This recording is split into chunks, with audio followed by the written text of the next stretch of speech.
Hai pendengar semua, selamat datang dan mendengarkan audiobook dari Audiotune. Kita lanjutkan novel karya K.L. Nurmala yang berjudul Tuan Muda yang Terhina dengan pengisi suara Restika. Dan inilah episode yang ke-26, Pria Licik. Selamat mendengarkan. Belum hilang tanya dalam benak Rama. Ia dikagetkan oleh bentakan seorang pria yang sedang memarahi pegawai resto tersebut. Ini pelajaran untuk semua karyawan di sini. Jangan menerima order apapun dari pelanggan yang sekiranya akan merugikan pelanggan lain. Apa kalian ingin menghancurkan tempat kalian mencari nafkah, ha? Kalian ingin mencoreng nama saya dan resto ini? Tanya pria itu penuh penekanan. Ia terlihat sangat emosi hingga tak bisa menahan diri dan langsung memarahi karyawannya. Kamu, sekarang juga, kamu saya pecat. Tegasnya sembari menunjuk pada seorang karyawan yang tertunduk sangat dalam. Rama menghela nafasnya sambil menggeleng pelan. Ia tak berniat mencampuri. Namun tak ayal menanyakannya juga pada pelayan yang menghampiri meja itu. Ada apa mbak? Rame banget. Tanya Rama santai. Itu mas, ada pengunjung yang meminta teman saya mencampurkan obat pada minuman pengunjung lain. Untung belum. Kalau sudah, pasti urusannya panjang. Kalau niat jahat, ada aja yang mencium. Sahutnya. Oh, jadi ada yang mergokin gitu mbak? Tanya Rama jadi penasaran. Ya begitulah mas, kasihan. Teman saya jadi kehilangan pekerjaan. Oh ya, mas mau pesan untuk makan siangnya sekalian? Tawar pelayan itu. Mereka tidak menyadari, Bima sedang ketar-ketir mendengar semua itu. Di tempat lain, Arjuna meninggalkan resto tadi dengan perasaan geram. Sebisa mungkin ia tidak terpancing emosi saat melihat video yang berhasil direkam Sani melalui kamera tersembunyi. Bima berencana mencampurkan obat perangsang serbuk pada minuman Natasha.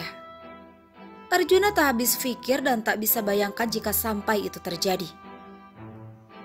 Minta Adipura untuk tidak melanjutkan kerjasama mereka. Titah Arjuna datar. Baik tuan, apakah Anda sudah tahu kabar mengenai pernyataan Putri Jaya Diningrat? Tanya Sani. Arjuna hanya mengangguk. Tuan Muda, Tuan Ahmed diminta untuk kembali ke Dubai oleh Tuan Besar. Beliau akan berangkat dengan penerbangan nanti malam. Ujar Sani.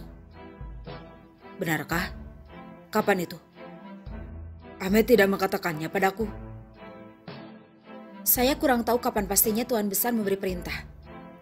Saya baru tahu setelah Tuan Ahmed meminta dipesankan tiket. Sahut Sani. Gitu ya.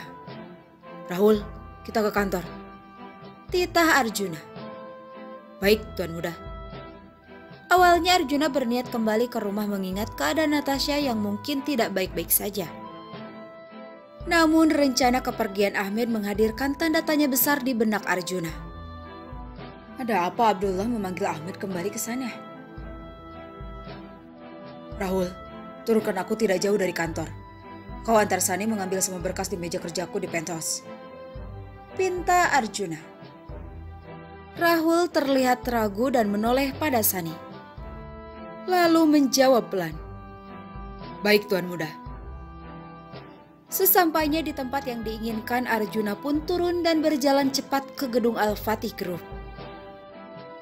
Raut wajahnya terlihat serius dan tak menghiraukan sekelilingnya. Arjuna bahkan tak menghiraukan security yang menatap heran pada langkah besarnya. Itu kan suami Tasya, si office boy. Mau apa dia di sini? Kenapa dia menggunakan lift eksekutif? Hei, kau! Tunggu! Rio yang sedang berada di lobi berusaha mencegah Arjuna. Tapi terlambat. Pintu lift sudah tertutup. Dan sekilas Rio menangkap sorot tajam Arjuna yang membuatnya terkesiap. Aku yakin itu suami Tasya. Tapi seperti ada yang berbeda. Gumam Rio bingung. Sementara itu di kediaman Adipura, Natasha menatap horor artikel yang membahas rasa sakit setelah pertama kali berhubungan suami istri. Awalnya Natasha hanya berniat mencari tahu tentang keluhannya. Tapi setelah membaca artikel itu, ia kini mulai berpikir keras. Apakah semalam itu bukan mimpi? Tidak mungkin. Arjuna tidak mungkin seberani itu padaku. Tapi rasa tidak nyaman ini. Dasar pria licik. Awas kau. Pekiknya. Arjuna mesum. Seenak saja mengambilnya tanpa izinku. Dasar licik. Licik. Raung Natasha sambil menjatuhkan dirinya ke kasur. Apa yang sebenarnya terjadi? Tunggu. Aku kan dari kamar mandi. Terus aku lihat Arjuna sedang... Natasha mencoba mengurutkan satu persatu kilasan yang diingatnya. Raut wajahnya merona mengingat adegan ranjang yang kini mulai ia ingat. Yes, bisa-bisanya aku seperti itu. Memalukan sekali. Gumam Natasha sembari menangkup wajahnya sendiri. Natasha tertegun sejenak, kemudian meraba area pribadinya. Wajahnya sudah sangat merah. Entah karena malu ataukah marah. Di kantor Al-Fatih Group, Arjuna sedang mendengarkan permintaan maaf dari Ahmed yang memang sengaja tidak memberitahukannya rencana keberangkatannya. Tapi ada apa, Paman? Menurutku ini tidak biasa. Apa ada yang kau sembunyikan? Selidik Arjuna. Tuan Muda, aku minta maaf tidak bisa memberitahukanmu. Ini sudah perintah Tuan Besar. Jika nanti Tuan Besar meminta Anda datang, kumohon datanglah. Jangan berpikir dua kali. Pesan Ahmed. Aku menghadap dia? Tanya Arjuna sembari tersenyum mengejek. Akan tetapi Ahmed mengangguknya. Mungkinkah kakak ingin menemuiku secepat ini?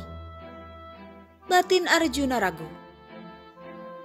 Baiklah, aku harap Paman segera kembali. Aku akan meminta Sani membelikan sesuatu untuk cucu-cucumu. Eits, kau tidak boleh menolaknya. Ujar Arjuna cepat ketika melihat gelagat Ahmed yang hendak menolak. Arjuna berpikir, Ahmed pasti senang kembali ke negaranya. Meski istrinya sudah tiada, anak, menantu, dan cucu Ahmed pastilah sangat merindukannya. Dan sebagai seseorang yang sudah menganggap Ahmed sebagai keluarga, sudah seharusnya Arjuna memberi buah tangan untuk mereka. Sani, kau selalu bisa diandalkan di saat seperti ini. Tolong belikan apapun yang sekiranya pantas untuk dibawa Ahmed. Pinta Arjuna. Tentu Tuan Muda. Sahut Sani hormat. Setelahnya, Arjuna pun pamit ke ruangannya. Sepeninggal Arjuna tidak hanya Sani yang ada di ruangan Ahmed, tapi Rahul juga. Pada Ahmed, Sani meminta maaf karena telah memberitahukan perihal rencana keberangkatan Ahmed malam ini pada Arjuna. Ahmed berjalan menuju sebuah figura kaligrafi berukuran 80 x 50 cm yang berada tidak jauh dari kursi kebesarannya. Ketika figura itu diturunkan, sebuah berangkas terlihat. Ahmed membuka pintu berangkas itu dengan sandi yang hanya ia sendiri yang tahu. Rahul dan Sani memperhatikan dengan seksama apa yang dilakukan Ahmed. Kening keduanya berkerut saat melihat yang Ahmed keluarkan dari dalam berangkas itu adalah sebuah senjata. Tuan, ucap Rahul pelan. Rahul menghampiri Ahmed dan membantunya mengaitkan kembali kaligrafi tadi. Kemudian kembali berdiri di samping Sani. Smith & Wesson 500 Magnum, pistol jenis revolver dengan daya rusak paling mematikan di dunia. Hanya dengan sekilas saja melihatnya, Rahul sudah tahu hal itu. Namun yang ia dan Sani tidak tahu adalah maksud Ahmed mengeluarkan senjata tersebut. Aku punya firasat buruk. Mungkin aku tidak akan pernah kembali ke sini lagi. Kalian ingat ini. Tuan Muda Arjuna adalah satu-satunya tuan kalian.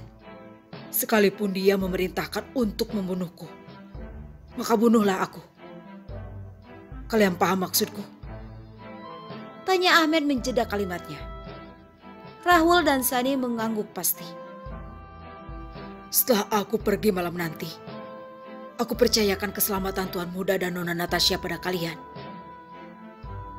Rahul, kerahkan anak buahmu untuk menjaga mereka dari jauh. Dan kau Sani, dampingi Tuan Muda menjalankan perusahaan. Dan pastikan untuk tidak ada lagi Melani-Melani lain yang akan merusak citra Tuan Muda. Jangan lupa juga rencana kita terhadap Irwan dan Joshua. Mengerti? Tanya Ahmed dingin sambil mengarahkan pistol yang tadi dilapnya pada kening Sani dan Rahul bergantian. Mengerti Tuan, sahut keduanya. Jika Jaya dan putrinya masih berulah, bunuh mereka di belakang Tuan Muda. Tuan Muda tidak boleh tahu apapun yang kalian lakukan untuk memastikannya tetap aman. Sani dan Rahul kembali mengangguk. Ahmed pun menyerahkan senjata itu pada Rahul. Penyerahan yang mengisyaratkan penyerahan tanggung jawab Ahmed kepada Rahul untuk memastikan sang pewaris tetap aman dan hidup tenang. Bersambung. Episode ini telah usai.